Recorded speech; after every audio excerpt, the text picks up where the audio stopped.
Hello all, welcome to Valli's vlogs. చూస్తున్నారుగా, 2 తెలుగు రాష్ట్రాలను వరద ఎలా అతలాకుతలం చేస్తుందో. అటు విజయవాడలో బుడమేరు వాగు తన విశ్వరూపాన్ని చూపిస్తుంటే, ఇటు ఖమ్మం జిల్లాలో మున్నేరు వాగు వరద బీభత్సాన్ని సృష్టిస్తోంది.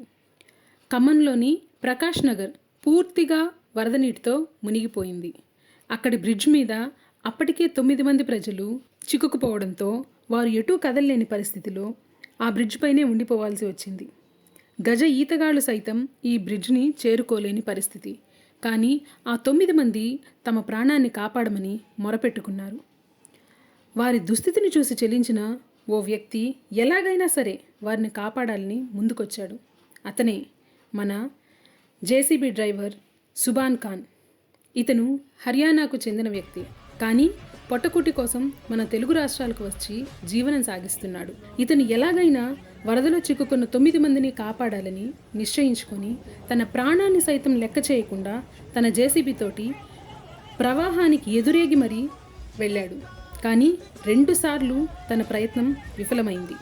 కానీ పట్టు వదలని విక్రమార్కుడిలాగా తన సంకల్పం సడలకుండా 3వసారి మరలా ప్రవాహానికి ఎదురెళ్ళి తన ప్రాణాన్ని సైతం పడంగా పెట్టి ఆ 9 మందిని చివరకు గట్టుకు తీసుకొచ్చాడు. అతను వెళ్లే ముందు చుట్టూ చూస్తున్న జనాలు, ఆఖరికి తన కుమార్తె కూడా, నానా ఇది ప్రమాదం అని సూచించిన, పోతే నేనొక్కడినే కానీ వస్తే 10 మంది అనే దృఢ సంకల్పంతో ప్రవాహాన్ని సైతం లెక్క చేయకుండా నీటిలోకి వెళ్ళి 9 మందిని సురక్షితంగా గట్టుకు తీసుకొచ్చాడు. ఇక్కడ ఇంకో విషయం ఏంటో తెలుసా అండి? ఈ సుబాన్ ఖాన్ ఒక దివ్యాంగుడు. అతనికి ఒక కాలు సరిలేదు. కానీ తన వైకల్యం తన సంకల్పాన్ని ఏం చేయలేకపోయింది.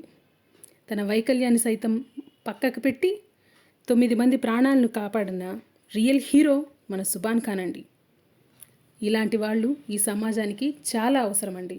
మీకు ఈ సుబాన్ ఖాన్ ప్రయత్నంగా నచ్చినట్లయితే కామెంట్స్లో శబాష్ సుబాన్ ఖాన్ అని కామెంట్ చేయండి. నా వీడియో కనుక మీకు నచ్చినట్లయితే లైక్ చేయండి, షేర్ చేయండి, సబ్స్క్రైబ్ చేయండి.